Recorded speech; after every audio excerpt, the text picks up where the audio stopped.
Hola a todos, estimados seguidores de Gestión Deportiva PUC. En esta oportunidad me encuentro con Sisi Quiroz. Sisi ha sido una deportista de alto rendimiento, ha sido jugadora de fútbol, ha representado al país en la selección mayor de fútbol femenino. Adicionalmente, Sisi ha fundado la Liga de Fútbol 7 femenina. Es un proyecto del cual vamos a conversar, un proyecto bastante interesante. Ha trabajado en la federación como jefa de desarrollo de la división femenina. Adicionalmente ha trabajado en la federación. Ahora ya me contó que está trabajando en el Club Alianza Lima. Y además de todo eso, es profesora de la Diplomatura de Gestión Deportiva PUC y se encarga del curso de Gestión Estratégica. Bueno, sí, después de esta introducción, muchas gracias por darte este tiempo de conversar acerca de algo que nos gusta mucho, que nos apasiona, que es el deporte y la gestión deportiva. Muchas gracias por venir, bienvenida.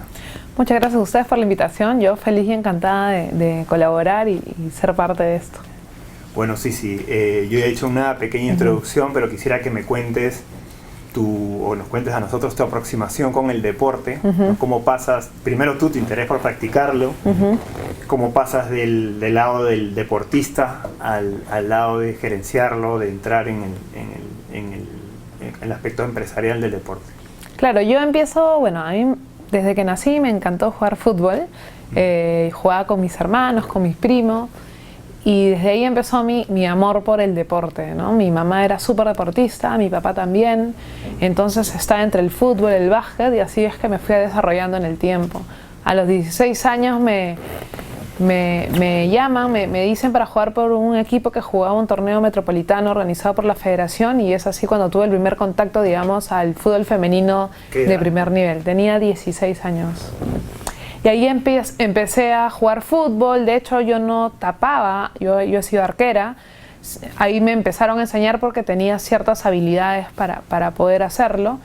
Y me convocan a los 3 meses de empezar a jugar, me convocan a la selección nacional. Talento, había talento. Entonces en la selección nacional fue cuando me terminaron de formar, ¿no? Dado que el fútbol femenino no ha sido tan masificado y los clubes no aportaban con el desarrollo, pues las jugadoras se terminaban de formar en la selección, ¿no? Que no es algo tan común en el fútbol masculino.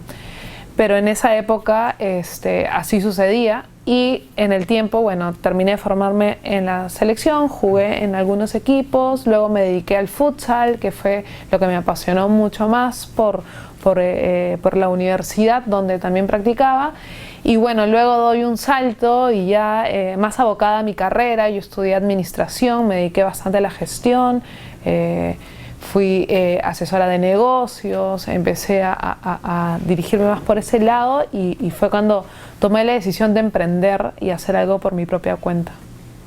Quisiera quedarme con 2 puntos de lo que estabas comentando. El primero, que acaba de iniciar a la mente cuando hablaba de tu experiencia en el fútbol, es que a diferencia del fútbol masculino, has comenzado, y en general las mujeres comienzan mucho más tarde, ¿no? Sí. Comenzar a los 16 años en el alto rendimiento es impensado en algunas disciplinas y en algunos deportes, y en particular en el fútbol masculino, ¿no? Un chico empieza a competir en fútbol 5 o 6 años, ya está, su papá lo puso en una academia, está en un torneo, está en todo un ambiente competitivo, y en tu caso, en esa época, 16 años es bastante, y aún así con la poca oferta que había, ¿no? Sí, de hecho yo quería entrenar en alguna academia chiquita, preguntaba, buscaba, pero no habían academias para niñas. A las niñas no las dejaban jugar con los chicos, entonces era un poco complicado dedicarse a practicar el deporte, más que algunas iniciativas de clubes privados donde lo podías practicar, pero era bastante limitado, ¿no? Entonces, y además es correcto, uno necesita horas de práctica, ¿no? En las famosas 10.000 horas de práctica para desarrollarte como un deportista de alto rendimiento, pues hoy si tú ves, y a veces la gente dice, oye, ¿por qué el fútbol femenino tiene un nivel tan bajo, ¿no? O ¿por qué técnicamente no son tan buenas? Bueno, la respuesta es esas 10.000 horas de práctica que no tuvimos porque no hubo acceso al fútbol cuando nosotros éramos niñas, ¿no? Entonces el acceso al fútbol la tuvimos a una edad más tardía, 16, 17 años, entonces ¿cómo te nivelas? No te alcanzan ya los años para llegar a nivelarte. Sí, de repente ya no será tema de otro topic en otra entrevista, pero a veces la gente se pregunta por qué los rendimientos deportivos, y bien como mencionabas, para toda disciplina, en realidad para toda arte, profesión, son horas de práctica. Horas de práctica, y a veces nos quejamos de algún rendimiento deportivo, en este caso el fútbol femenino, pero necesitan los espacios para tener esas 10.000 horas, por así decirlo. Y además, ya sin profundizar, son qué tipo de 10.000 horas, ¿no? 10.000 horas entrenando, 10.000 horas con una competición saludable, en un ambiente saludable, de crecimiento. Pero sí quería tocar otro punto que veo fuerte en tu formación deportiva y profesional, es el apoyo de tus padres. Me comentas que tus padres practicaban deporte, lo fomentaron en ti, y adicionalmente también veo que promovieron que estudies, que participes o desarrolles profesionalmente, sin una contraposición que es natural en no sé, en la idiosincrasia peruana, ¿no? Que es deporte o educación, en cuanto que no son contrapuestas, ¿no? Así es. Bueno, mis papás siempre me apoyaron. Mi mamá ha sido siempre la más destacada, jugando todo lo que hacía. Antes para mí era el referente. Si me hablan de referente de alguna mujer que hacía deporte, pues yo no necesitaba mirar más allá de mi casa, porque tenía a mi mamá que era la mejor jugando vóley, básquet, tenis, ¿no? Entonces yo era feliz con ese modelo a seguir. Y ella me apoyaba en todo, ¿no? Siempre me incentivaba a jugar. De hecho, yo jugaba fútbol con ella en el club en donde siempre frecuentamos. Entonces siempre estuve acompañada y con el apoyo de mis papás, ¿no? Y ellos siempre me incentivaban a estudiar, porque saben de que era difícil, digamos, solo dedicarse al deporte sin pensar en un complemento que te ayude a desarrollarte como persona. Porque si bien el deporte te ayuda a desarrollarte físicamente, mentalmente, también hay que complementarlo con la parte de educación, ¿no? Que es sumamente importante. Pues el deporte está bien, pero toda persona tiene algún interés profesional, artístico, en ampliar ese horizonte de conocimientos, ¿no? Pero bueno, si ahora quería tocar cómo tú tienes un emprendimiento que es la Liga de Fútbol Femenino, la Liga de Fútbol 7, y quería que nos cuentes cuál fue el proceso en el que tú identificas una necesidad, un problema, que tú te pones a pensar y dices, yo quiero solucionar esto. Acá hay algo que está mal, acá hay algo que está mal, algo no funciona, todo esto está mal, voy a solucionar. Bueno, eso pasó más o menos en el 2014-2013, en el cual yo salgo de mi época de estar en selección, digo, bueno, ya terminó, ahora me voy a dedicar al tema corporativo, a desarrollarme profesionalmente. Y me entró el bichito de seguir jugando, porque dije, oye, pero quiero seguir pichangueando, jugando fútbol con mis amigas, y me di cuenta de que no había una oferta para ello, ¿no? Me di cuenta de que no habían espacios, que era muy difícil conseguir un grupo de 7 chicas y poder jugar una pichanga, ¿no? En una cancha de fútbol 7. Y era bastante difícil. Entonces, en ese camino dijimos, oye, acá realmente hay una necesidad, ¿no? Una necesidad de jugar fútbol. Empecé a preguntar, y no era mi problemática, sino era la problemática general. Y entonces empezamos a analizar el mercado y nos dimos cuenta que solamente había una oferta futbolística y estaba enfocada a las mejores jugadoras. Solamente las que eran más destacadas tenían el privilegio de poder jugar fútbol en una liga organizada por la Federación Peruana, ¿no? Entonces dijimos, ¿y qué pasa con todo este montón, estas otras que no son tan buenas, ¿no? O estas otras que no tuvieron la oportunidad de llegar a ese espacio? Y ahí fue donde decidimos generar una oferta para todas ellas y poder implementar ligas femeninas de fútbol 7. Este primer impulso fue, ok, no hay un espacio para... No puedo jugar fútbol. Soy mujer, soy chica, necesito gente para jugar, no las encuentro, ¿no? Entonces, creo que ahí vendría el paso, o tú tuviste el paso de cómo le doy solución, cómo le doy forma, porque hacemos un club, ¿cómo decides darle forma a esa necesidad a través de que entiendo que comenzó como una liga, pero también hay academias, también hay una comunidad? ¿Cómo le das forma en cuanto a servicios, en cuanto a un modelo de negocio? Es que la necesidad era por distintas aristas, ¿no? Era, no tengo dónde jugar, no tengo dónde competir, no tengo dónde entrenar, y hay un prejuicio social súper fuerte que hay que derrumbar, porque la gente dice que una mujer no puede jugar fútbol. Entonces era una problemática que tenía varias aristas y era, oye, pero ¿por qué? Si es un deporte, ¿por qué no lo voy a poder practicar? Entonces, lo primero que quisimos atacar es la parte competitiva. Y dijimos, ok, generemos torneos porque sabemos de que los equipos se pueden formar entre exjugadoras de Adecore, entre exjugadoras de algún club o de ex universitarias que también han jugado en algún momento. Los equipos se formarán y se armará una liga y se irá desarrollando, ¿no? Entonces nosotros empezamos generando torneos y de hecho el primer torneo que hicimos fue un torneo de intercolegios porque teníamos identificadas a muchas amigas que en el colegio habíamos jugado fútbol. Entonces dijimos, empecemos por ahí y efectivamente arrancamos con 12 equipos y todo fue un reencuentro de años, ¿no? Que no se veían jugando y luego decidimos sacar la liga femenina, que empezamos también con 8 o 12 equipos y luego fue creciendo, hoy tenemos 72, ¿no? Interesante el proceso de identificación y de atacar en un principio lo que conozco, o mejor dicho, conocer el mercado y de ahí presentarle mi primera propuesta. En ese caso era un mercado pequeño de jugadoras de colegios, me comentabas de Adecore. Sí. Entonces es un mercado que identifico, es fácil de cuantificar porque sé cuántos colegios de Adecore que puedan tener un equipo de fútbol femenino hay, lo puedo cuantificar y puedo realizar una propuesta a ver cómo responde el mercado, ¿no? Es un punto interesante para analizar como un comienzo de empresa en tu caso.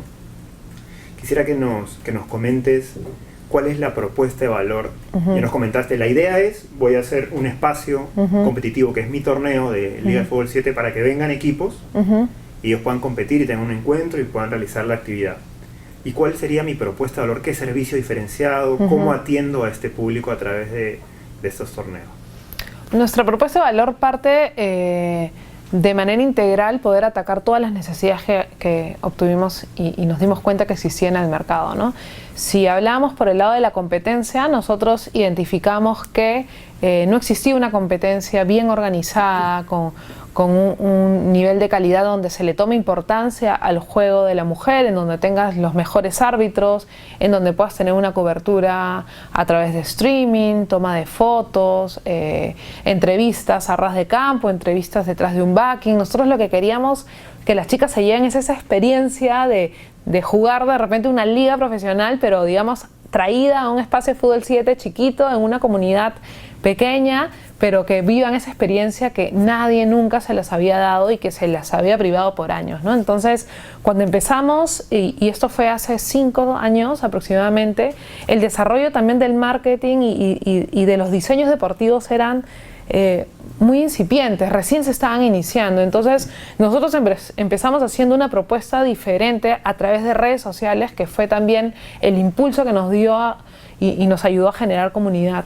Entonces empezamos a mostrar a través de diseños, a través de gráficas, a la mujer fuerte, a la mujer empoderada, a la mujer que se expone y es feliz diciendo que juega fútbol y que es orgullosa jugadora de fútbol. Entonces esto empezó a atraer cada vez más a distintas personas. Entonces no solo desarrollamos una buena propuesta de valor en el servicio, dándole un servicio diferenciado y de mayor calidad y con una buena organización, sino que también buscamos que la comunicación, que ellas se puedan visualizar jugando y se pueda transmitir a todo el mercado. Eso permitió también generar buena imagen de la organización y hoy tener marcas importantes que nos acompañan.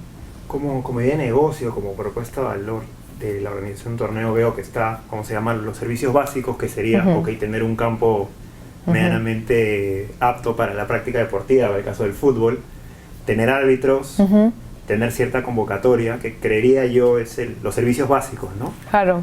Pero por lo que entiendo de lo que me comentabas, es que el valor diferencial está en la experiencia la experiencia social, de compartir, de mejor dicho, qué valor agregado ves que ellas valoraban mucho, y cuál crees que es el factor de éxito para alguien que quiere dedicarse a la organización de un torneo deportivo, de un torneo de fútbol, o un torneo, porque esto es al fin y al cabo un torneo deportivo orientado a un público objetivo que es el femenino.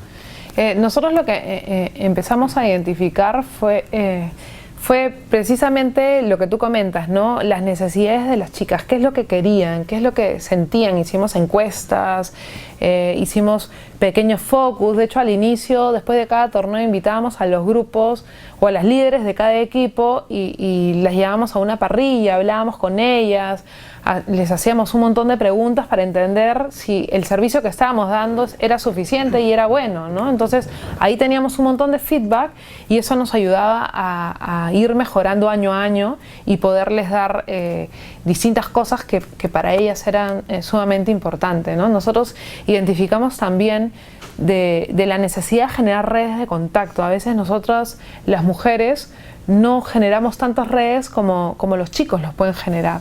Y el fútbol te da esa posibilidad infinita de hacer muchísimos amigos y a través de un equipo de fútbol generar redes de contactos que te van a ayudar en la vida de manera importante. Entonces, este espacio de generación de redes fue fundamental para el crecimiento de la organización y además porque nosotros trabajamos una emoción sumamente importante que era el porqué de nuestra organización, que era la búsqueda del empoderamiento de la mujer a través del fútbol.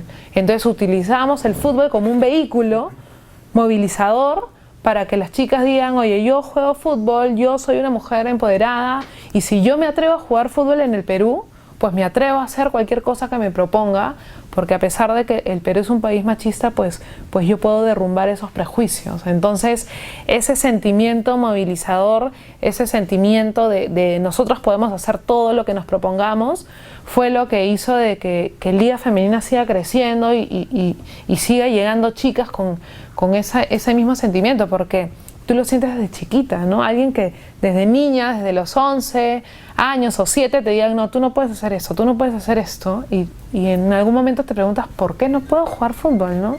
¿Cuál es la razón? La sociedad peruana puede ser muy agresiva con las mujeres, ¿no? A veces sí. le ponen muchos peros. Sí, es correcto.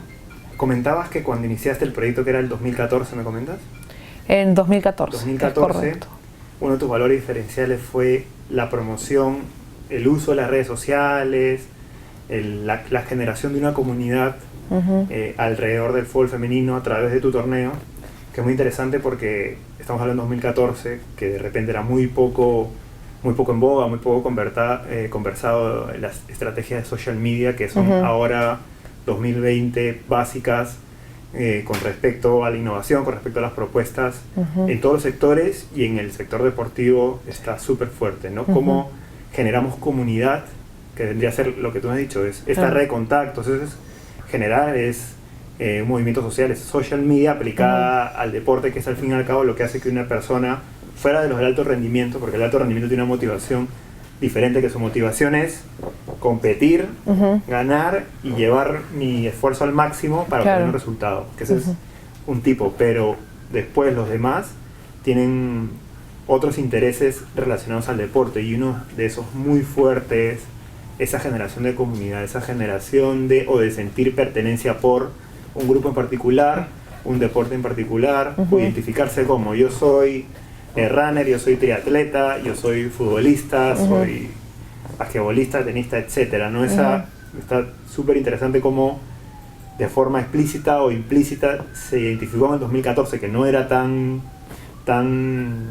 voceado, y que ahora ya lo hayan desarrollado, y quería linkearlo. ¿Cómo encuentra a la Liga Femenina el 2020 con ya 6 años de recorrido? ¿Qué ventajas ves con respecto a propuestas similares, o cómo te ves o cómo ves a la Liga de Fútbol 7 en el 2020?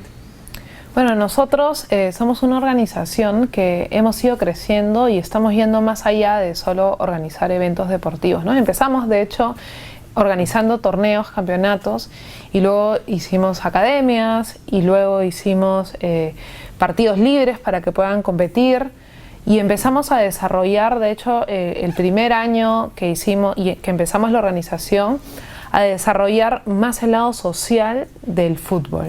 Nos dimos cuenta que, como he venido mencionando, el fútbol es un fuerte movilizador, y nos dimos cuenta que a través del fútbol impactábamos de manera muy positiva a las niñas y las mujeres.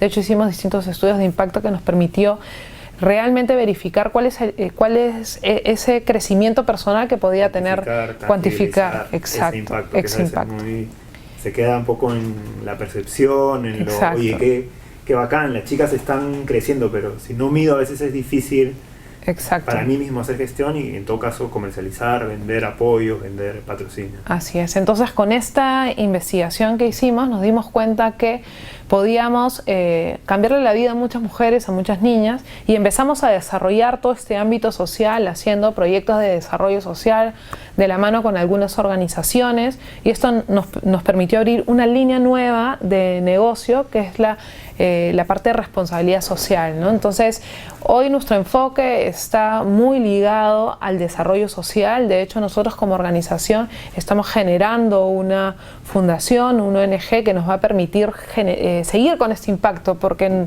es nuestro movilizador. O sea, nosotros hacemos lo que hacemos porque queremos que cada vez más niñas jueguen fútbol y que nunca más a una niña le digan que no puede hacerlo, ¿no? Entonces, por ese lado estamos desarrollándonos, y también estamos este año empezando a desarrollar eventos deportivos con las empresas, organizándoles sus eventos deportivos, pero llevándolos siempre a este lado social, diciéndoles, oye, tú puedes organizar eventos deportivos, pero el impacto no solamente se puede quedar en tu empresa, sino también puedes impactar en comunidades en donde nosotros ya venimos trabajando. Entonces los llevamos y los trasladamos a estas comunidades y les mostramos cómo el fútbol puede ir más allá de su práctica dentro de la canchita que ellos conocen, sino que puede generar el cambio a la vida a un niño o una niña y puede cambiar toda una comunidad. Entonces hoy nos estamos enfocando en eso y creemos de que va mucho más allá de organizar solamente un torneo.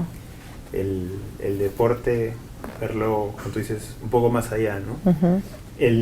Hace 2 semanas que fue el masterclass que tuvimos el agrado de tenerte ahí, nos comentaste también parte del proyecto de la liga, cómo nació, y hubo una parte muy interesante que comentaste con apoyo visual, una lámina que hablaba del porqué, ¿no? El por qué hacer esto.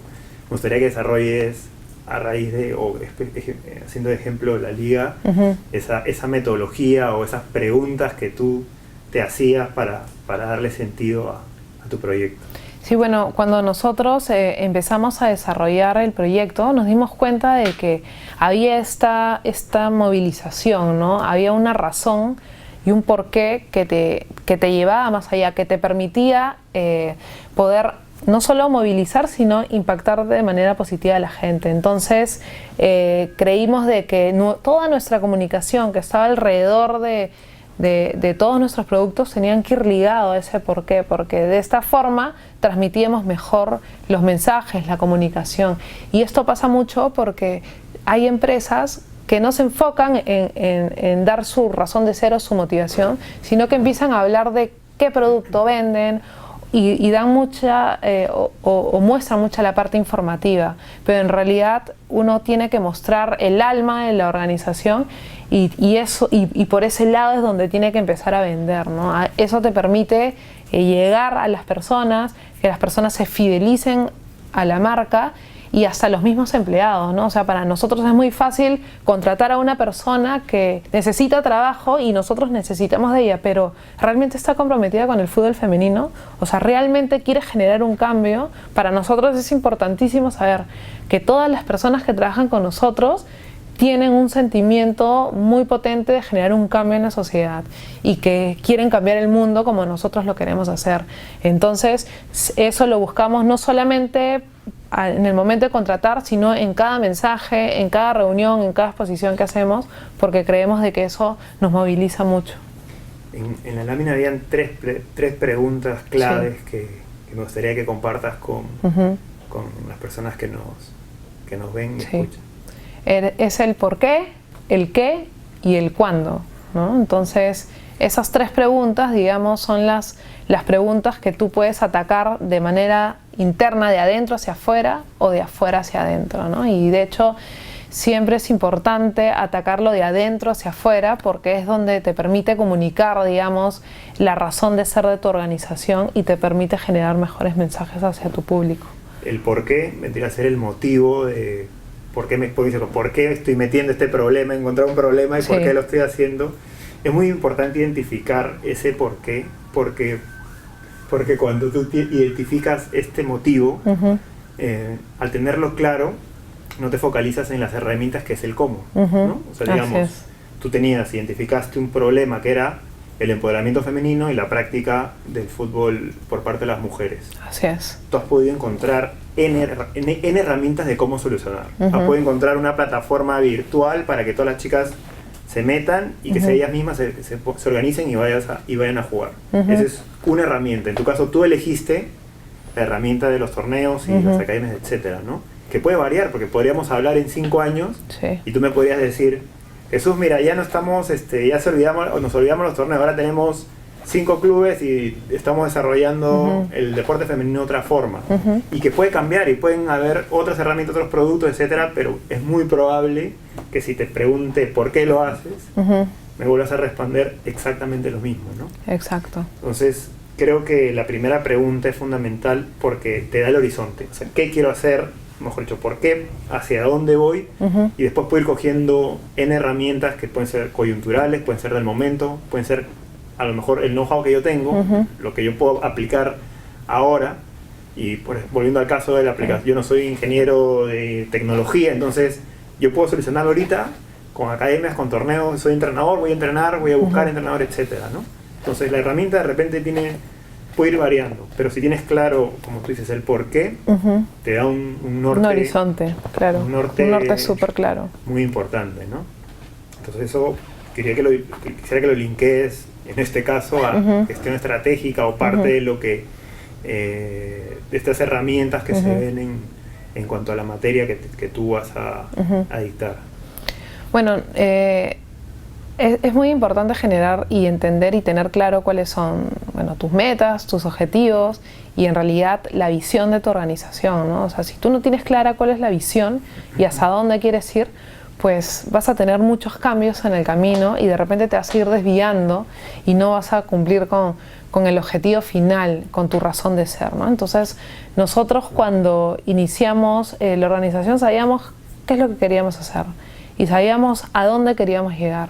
Y empezamos a establecer objetivos y metas al corto, al mediano y al largo plazo y empezamos a medir cómo íbamos avanzando en este camino y empezamos ajustando cosas también, porque digamos que siempre te vas equivocando, siempre vas cometiendo errores, pero como te vas midiendo y cuando tú tienes tus indicadores claros, esto te va a permitir medirte constantemente y saber en qué momento te estás equivocando y por acá no funciona, pues cambiemos, ¿no? Cambiar. Exactamente. O equivocarte mejor, por así decirlo. Exacto. Algo muy interesante que me mencionabas, cómo utilizas el porqué para definir un propósito de la organización, para identificar el propósito de las personas y hacer lo que es un match con la organización, cómo ese propósito lo traduces, entiendo, en valores de la organización, pero en valores que te ayudan, o mejor dicho, esa lista de valores, a buscarlos en el personal, porque en los emprendimientos deportivos, al comenzar con poca gente, cada persona que adhieres a la organización puede ser o sumarte mucho o hacerte perder tiempo y recursos en una etapa en la que no cuentas con estos, ¿no? Entonces, me gustaría que cuentes con... Tú ya lo has definido, has identificado un perfil muy claro que es el profesional o la persona que tiene un interés muy claro por desarrollar el deporte, y eso te da, primero, que vas a tener un profesional comprometido intrínsecamente, que él va a venir, así, tú lo tienes que botar a tu casa, oye, ya son 9 de la noche, por favor, vete, anda, descansa, porque el otro va a estar... yo lo veo como una relación muy beneficiosa en ambos casos. Es correcto. Los que trabajan ahí lo ven en el sentido de acá estoy contento, acá me pagan por venir, yo si no me pagaran estaría acá, y la empresa o el emprendimiento recibe más de lo que recibiría por contratar a una persona que a lo mejor muy profesional, muy comprometida en el aspecto profesional, pero te va a dar lo que su aspecto profesional o lo que su cuadrado profesional le dé, ¿no? Entonces quisiera que me comentes sobre esa experiencia buscando gente, alineándola a tu organización, a tus objetivos. Sí, definitivamente el ser emprendedor es limitante, ¿no? Tener una startup que recién está iniciando, en el cual quieres generar un cambio súper grande, quieres avanzar rápido, quieres impactar muchísimo, pero tienes pocos recursos, entonces tú tienes que saber escoger muy bien a las personas con las que trabajas, identificando primero la necesidad que tienes, ¿no? Y qué necesito, ¿no? Qué tipo de perfil de persona, y también que este perfil esté alineado con tu razón de ser en la organización, ¿no? Como tú bien dices, si a alguien no le apasiona lo que hace, pues es difícil que te dé al 100%, ¿no? Y tener estas personas que están esperando la llegada de la hora final, 6 de la tarde, para irse y olvidarse del emprendimiento, pues es difícil crecer con este tipo de gente, ¿no? Entonces, siempre nosotros buscamos a las personas que le importe mucho más el impacto, mucho más lo que se está creando, porque se sienten parte de, y también porque cuando tú trabajas en una startup, en un emprendimiento, tú ves el crecimiento y eres parte de ese crecimiento y asumes responsabilidades que de repente en una organización mucho más grande pues no las hubieras asumido en muchos años, ¿no? Entonces este espacio de asumir responsabilidades rápido, de poder responder, de estar apasionado por lo que haces, hace que las personas se desarrollen de una manera increíble, porque estás mezclando la pasión con el conocimiento y el resultado es exponencial. Bueno, estábamos hablando también del tema de propósito. En el propósito y la pasión, este es un condimento, es un aspecto casi frecuente en el deporte. El deporte y las personas que están vinculadas al deporte se caracterizan porque son apasionados del deporte. Entonces se matan por el deporte, entregan su tiempo, su dedicación y todo al deporte. Y donde yo veo un déficit es en el otro lado, en la parte de los números, en la parte de poner, de aterrizar, de hacer que mi negocio, que mi proyecto, que mi emprendimiento sea viable. Yo veo, o he visto en el tiempo que tengo, mucha experiencia de emprendedores que ponen alma, corazón y vida y hasta todo su potencial económico en pos de un emprendimiento de mucho corazón, pero cuando ves los números, cuando ves lo que hablábamos, una idea de negocio, una propuesta de valor, está un poco flaco, ¿no? No tuvieron ese proceso de pensarlo, de sentarme, de obtener las herramientas para que mi proyecto por lo menos sea sostenible al inicio y que después pueda generar, porque a veces entendemos que el deporte y la generación de ingresos está contrapuesta y al contrario, lo que necesitamos es más emprendedores, más empresarios que generen más recursos para poder contratar más personas, para hacer que mi academia no sean de 100, sino que sean de 500, y así como de 500 que sean de 2000, y que no haya un torneo que haya 10 y que se esté jugando en todo el mundo, ¿no? Y a veces necesitamos más de la cabeza que del corazón, ¿no? Entonces, ¿qué herramientas crees que deberían ser las primeras que debería dominar o empezar en la práctica de un emprendedor deportivo?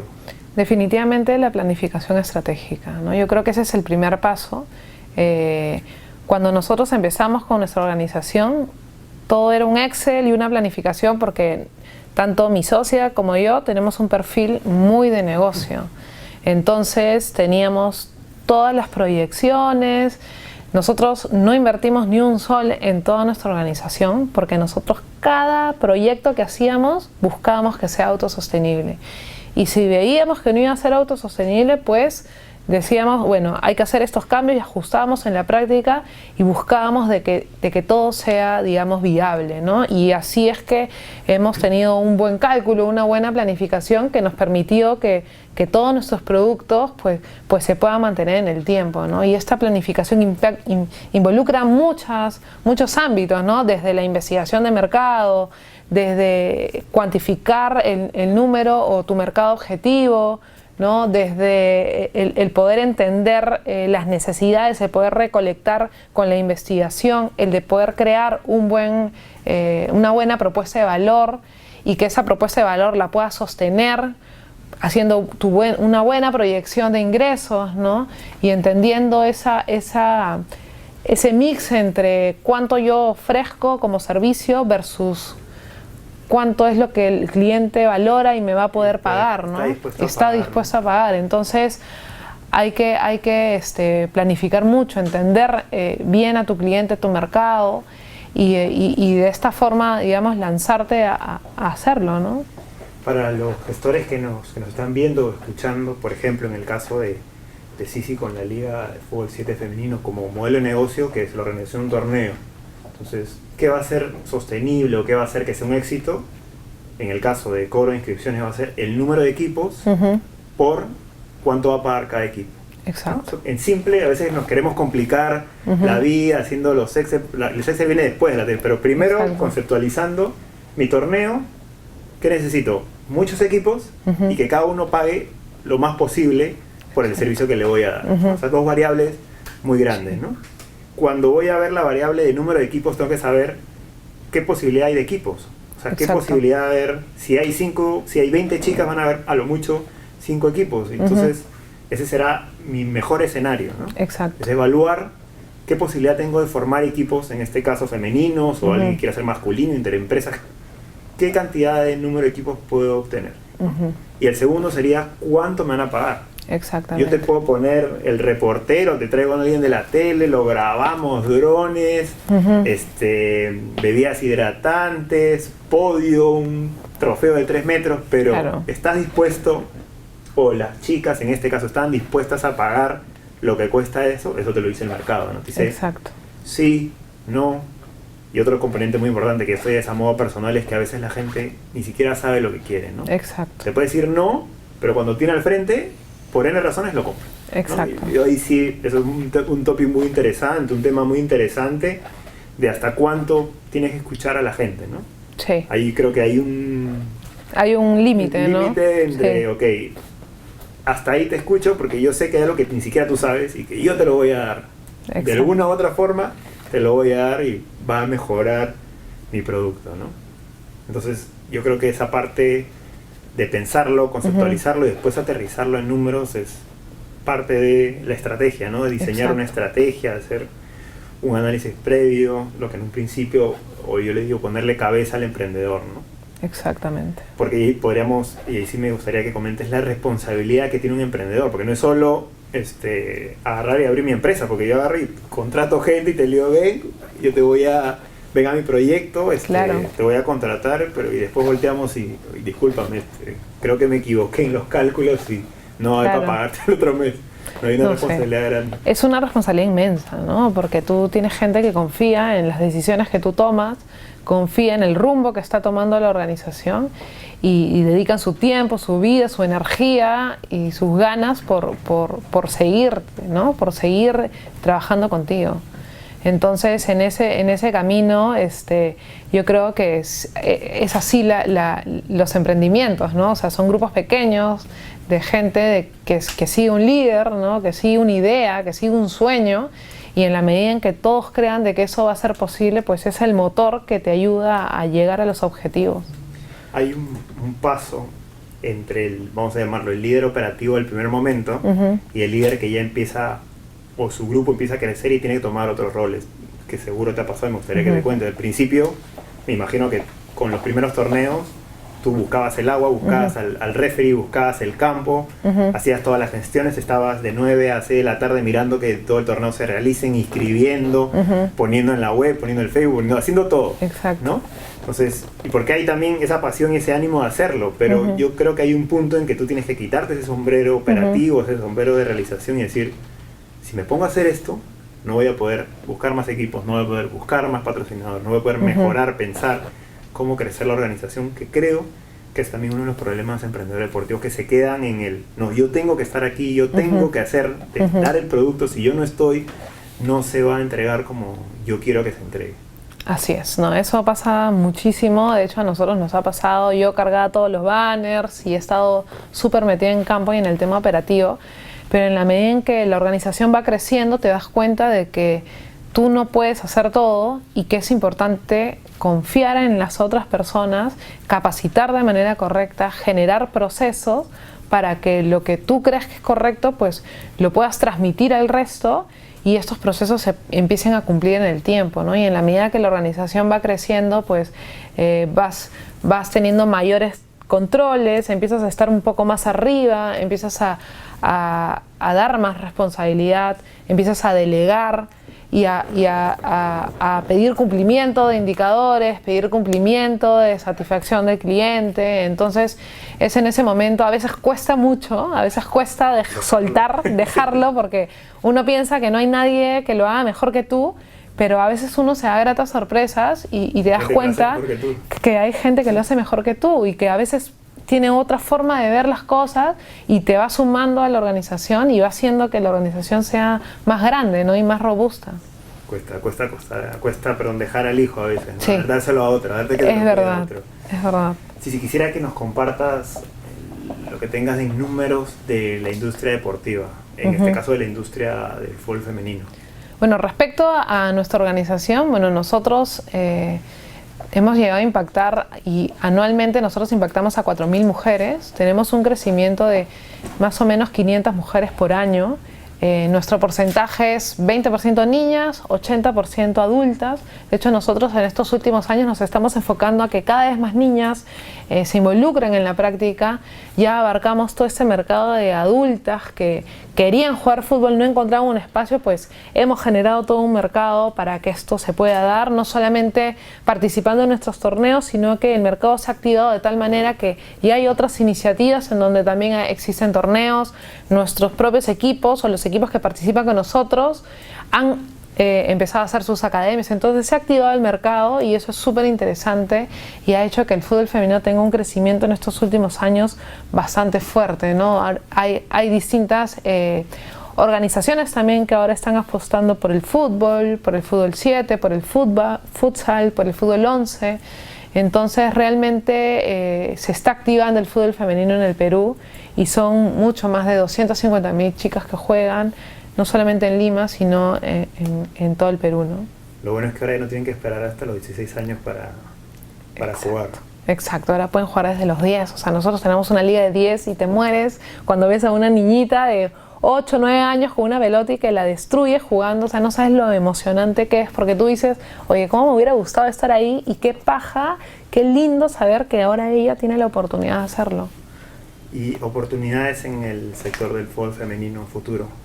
Oportunidades van a haber muchísimas. Hay un crecimiento bastante grande, cada vez hay exigencias en el lado, digamos, del fútbol profesional. Ahora los equipos de fútbol masculino tienen que tener una división femenina. Se acaba de lanzar, Conmebol acaba de lanzar unas licencias exclusivas para el fútbol femenino y eso va a dar, digamos, más formatos, dinamiza y además estructura cómo debe ser el crecimiento, ¿no? Y digamos cuáles son los recursos que se tienen que distribuir para que el fútbol femenino se desarrolle de manera profesional. Entonces esto quiere decir que se va a necesitar entrenadores mejor formados, no solamente entrenadores hombres sino mujeres, porque ahora Conmebol está haciendo énfasis en que cada vez más mujeres sean entrenadoras, para que cada vez más mujeres sean gestoras deportivas. Entonces hay una muy bonita coyuntura para el desarrollo del fútbol femenino, y además no solamente por la parte deportiva sino también por todos los servicios que se da alrededor, ¿no? Tienes toda la parte indumentaria deportiva, ahora hay marcas exclusivas para mujeres, tanto para la mujer que juega fútbol y necesita el uniforme, pero también hay marcas que ahora están apostando por la ropa urbana de mujeres futbolistas. Entonces es sumamente interesante cómo se va activando el mercado. Curioso que camisetas de fútbol, o sea, camisetas de equipos peruanos de fútbol femeninas, creo que va 1 año en el país o 2 años, creo que recién la temporada pasada he visto que Alianza, Hugo y Cristal sacaron el modelo femenino, ¿no? Hasta el 2018 me parece, las chicas se compraban el de niño, la camiseta de niño para ir al estadio, ¿no? Sí, y eso no solamente pasa con las camisetas, o pasó con las camisetas, sino también pasó con las zapatillas, ¿no? O sea, yo por años he usado chimpunes de hombre, porque acá en el Perú no llegaban chimpunes de mujer, ¿no? Entonces, si querías un chimpún de mujer te tenías que ir fuera del país para poderlo conseguir. Entonces, ha habido dificultades, ¿no? para poder desarrollar y encontrar implementos para mujeres. Short también de mujer era difícil de fútbol encontrar acá, ¿no? Entonces, yo creo que se está dinamizando cada vez más el mercado y cada vez más hay oportunidades para que las mujeres se inserten en el ámbito deportivo y que se puedan desarrollar. Definitivamente el sector, o en este caso el mercado del fútbol femenino es mercado que tiene mucho potencial. Creo, y desde Gestión Deportiva de la Universidad Católica creemos que los gestores deportivos, si bien pueden tener un interés en gestionar empresas ya o proyectos ya en marcha, deberían tener la capacidad de generar nuevos proyectos en torno a este tipo de oportunidades, ¿no? Ujú.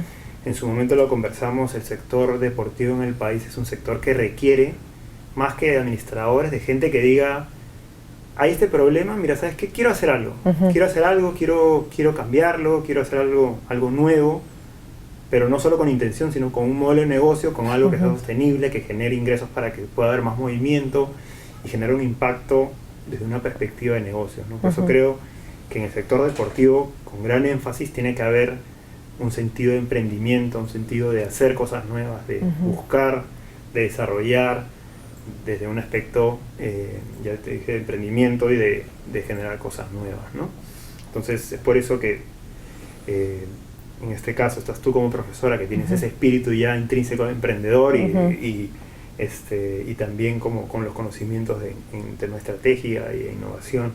Igual gran parte de la plana docente comparte ese espíritu porque creemos, y con el proyecto final que promovemos en la diplomatura, de que deben salir gestores que hagan cosas nuevas. Claro. Entonces, te agradezco nuevamente en principio que te des, Ujú. lo que te des un momento de que te des el tiempo de conversar un poco con nosotros, de compartir con nuestros seguidores tu Ujú. experiencia y que nos compartas este conocimiento acerca del fútbol femenino. Y quisiera que cierres con esto que también tocaste en el masterclass, que eran los consejos para el emprendedor deportivo, ¿no? Tenías una serie de consejos bastante interesantes para esa persona que ya de repente identificó dónde le suena Ujú. algo que no está bien, un problema, Ujú. y quiere lanzarse a formar su proyecto deportivo o un emprendimiento deportivo.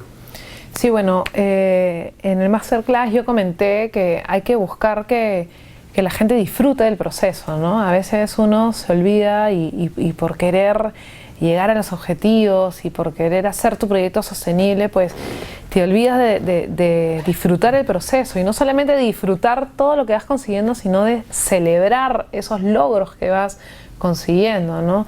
Por ejemplo, cuando terminamos nuestro primer torneo de manera exitosa, pues celebrarlo, decir, oye, lo hicimos, ¿no? Y terminamos un torneo.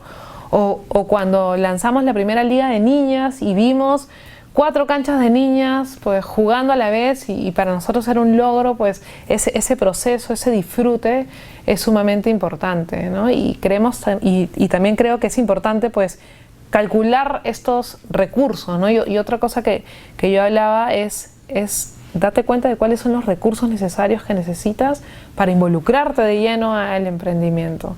Y eso es fundamental siempre recordar, porque a veces tus sueños te desbordan, ¿no? Y uno siempre tiene que aterrizar y darse cuenta, pues calcularlo bien, ¿no? Y analizarlo y hacer tu plan y decir, bueno, esto sí lo puedo hacer, y hacerlo más medido, ¿no? Entonces esos son algunos que me acuerdo no tan ahorita. loco, algo Exactamente. así. Soñador, que sea... Sí. Que te motive, que te Apasionado. levante para hacer Exacto. cosas, pero tampoco Sí. sin divagar mucho, sin irte, pasarte en rosca, entrando en el tema Así coloquial. es. Correcto. Esos son ahorita los que me acuerdo, pero ahí habían varios que estaban Pero muy vamos buenos. a compartir a nuestros seguidores, y bueno, muchas gracias por seguirnos, por estar pendientes de esta entrevista, y nos vemos próximamente en la siguiente entrevista, en el siguiente podcast. Hasta luego y buenas noches. Hasta luego. Chao. Gracias.